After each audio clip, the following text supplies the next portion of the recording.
অজস্র জন্ম ধরে আমি তোমার দিকে আসছি, কিন্তু পৌঁছতে পারছি না।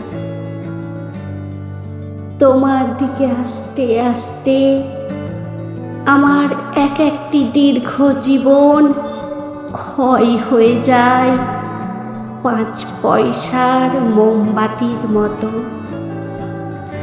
আমার প্রথম জন্মটা কেটে গিয়েছিল শুধু তোমার স্বপ্ন দেখে দেখে।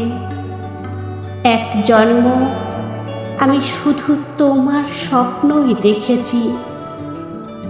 আমার দুঃখ, তোমার স্বপ্ন দেখার জন্য আমি মাত্র একটি জন্ম পেয়েছিলাম। আরেক জন্মে আমি ঘর ছেড়ে বেরিয়ে পড়েছিলাম তোমার উদ্দেশ্যে। পথে বেরিয়েই আমি পলিমাটির উপর আঁকা দেখি তোমার পায়ের দাগ। তার প্রতিটি রেখা আমাকে পাগল করে তোলে। ওই আলতার দাগ আমার চোখ আর বুক আর স্বপ্নকে এত লাল করে তোলে যে আমি তোমাকে সম্পূর্ণ ভুলে যাই। ওই রঙিন পায়ের দাগ প্রদক্ষিণ করতে করতে আমার ওই জন্মটাই কেটে যায়। আমার দুঃখ, মাত্র একটি জন্ম আমি পেয়েছিলাম সুন্দরকে প্রদক্ষিণ করার। আরেক জন্মে তোমার কথা ভাবতেই আমার বুকের ভেতর থেকে সবচেয়ে দীর্ঘ আর কোমল আর ঠান্ডা নদীর মতো কি যেন প্রবাহিত হতে শুরু করে।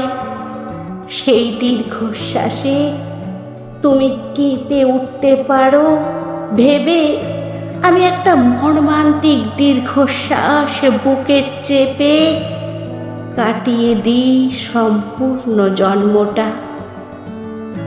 আমার দুঃখ, আমার কোমলতম দীর্ঘশ্বাসটি ছিল মাত্র এক জন্মের সমান দীর্ঘ। আমার ষোড়শ জন্মে একটি গোলাপ আমার পথ রোধ করে।